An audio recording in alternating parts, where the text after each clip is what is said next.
Hello दोस्तों, जय श्री कृष्णा। दोस्तों, आज हम आपको सुनाते हैं गोवर्धन पूजा की पूरी कहानी। भगवान कृष्ण और गोवर्धन पर्वत का चमत्कार।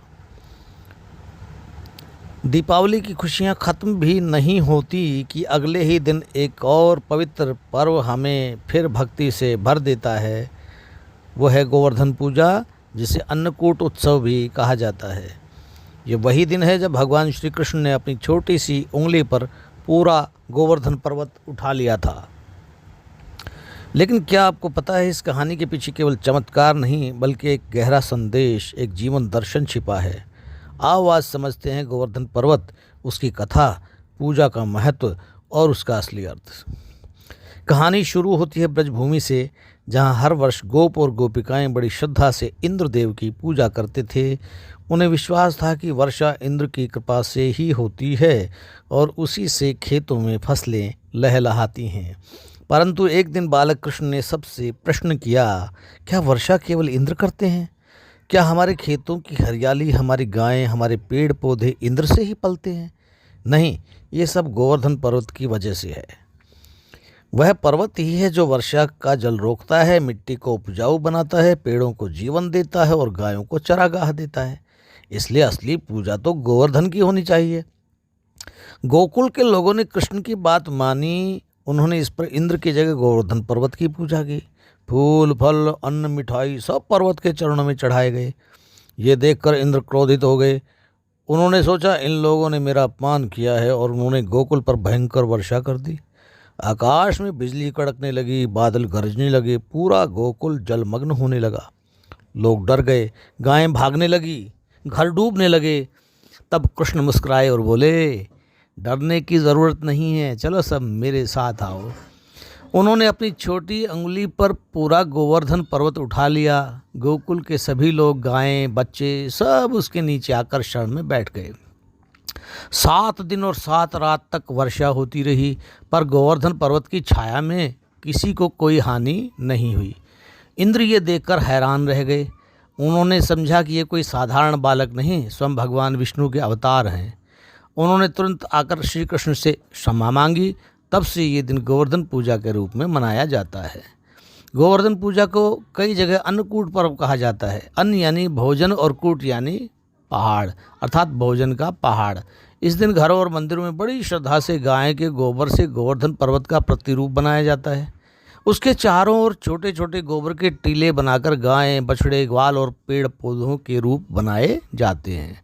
फिर उस पर फूल, तुलसी, जल, दूध, दही, मिठाई और तरह तरह के अन्न चढ़ाए जाते हैं।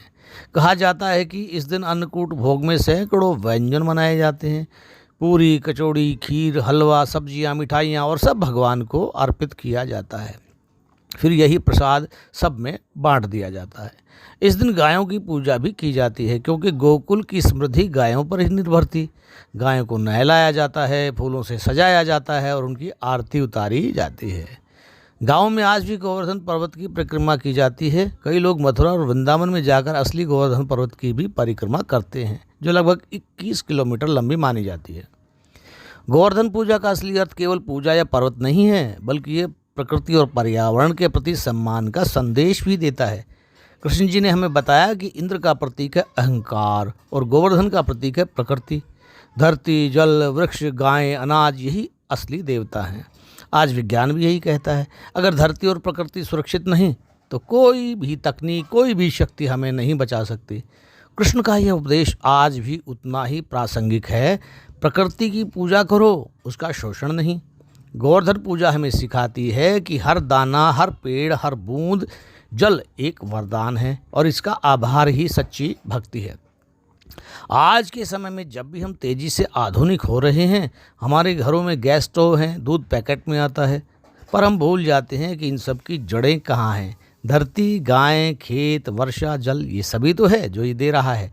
गोवर्धन की पूजा हमें याद दिलाती है कि हमें धरती का कर्ज चुकाना है, पेड़ लगाकर, जल बचाकर और पशुओं का सम्मान करके।